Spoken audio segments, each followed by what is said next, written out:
Okay, so this is the tractor's retrieving a boat. He's already back down. Here comes the boat. Now they come in pretty fast. I don't know if you can see, but he's moving pretty good. Sorry.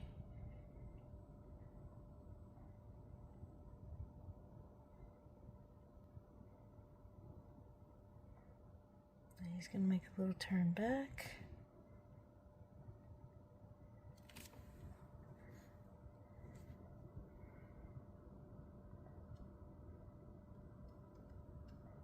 You gotta watch. He pulls into that pretty fast. There's a couple guys, usually one or two hands down there. They jump up, hook up. Make sure he's hooked on to his trailer.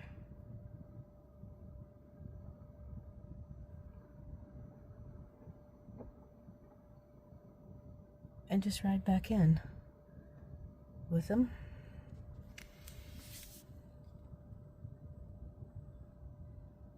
Ooh, tide's starting to go out. So the tractor had just a little bit of problem, but those guys, they can do it. That's a pretty good sized boat there too, so there you go, a retrieval.